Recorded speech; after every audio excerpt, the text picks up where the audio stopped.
Hi dears, നമുക്കിന്ന് രസം പൊടി ഉണ്ടാക്കിയാലോ. ബിഹൈൻഡ് ദ സീൻ ഷൂട്ട് ചെയ്തിട്ടുണ്ട് കേട്ടോ, അത് പിന്നെ ഞാൻ എഡിറ്റ് ചെയ്തിടാം. ഇത് മെഷറിങ് ഗ്ലാസ്സസ് ആണ്. 1/2 കപ്പ്, 1/4 കപ്പ്, 1/4 ടീസ്പൂണ്.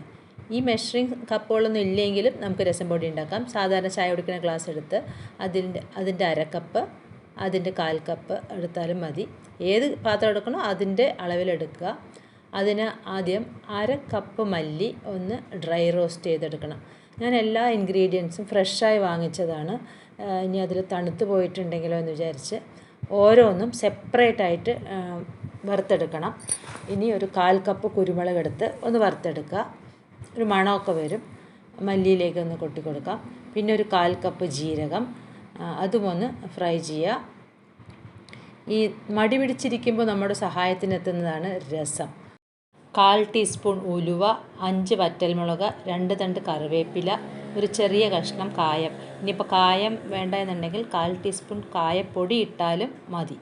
ഇതെല്ലാം വെവ്വേറെ വറുത്തെടുക്കുക. കായം കുറച്ച് ക്ഷമയോടെ വറുക്കണം. ഹൈ ഫ്ലെയിമിലൊന്നും വെച്ച് വറുക്കാൻ പറ്റില്ല. ഒരു മീഡിയം ലോ ഫ്ലെയിമിൽ വെച്ച് എല്ലാ സാധനങ്ങളും അങ്ങനെയാണ് വറുക്കേണ്ടത്, ലോ ടു മീഡിയം ഫ്ലെയിമിൽ. കറിവേപ്പിലയും ഒന്ന് വറുത്തെടുക്കണം. അത് ഇങ്ങനെ കൈ കൊണ്ട് പൊടിക്കുമ്പോൾ പൊടിഞ്ഞ് വരണം, അതാണ് അതിൻ്റെ പരുവം. കറിവേപ്പില വറുത്തെടുത്ത ശേഷം 1/2 കപ്പ് തുവരപ്പരിപ്പും 1/2 കപ്പ് കടലപ്പരിപ്പും ഒന്ന് വറുത്തെടുക്കണം. ഇത് രണ്ടും പരിപ്പുകളായതുകൊണ്ട് ഒന്നിച്ചിട്ട് വറുത്താലും മതി.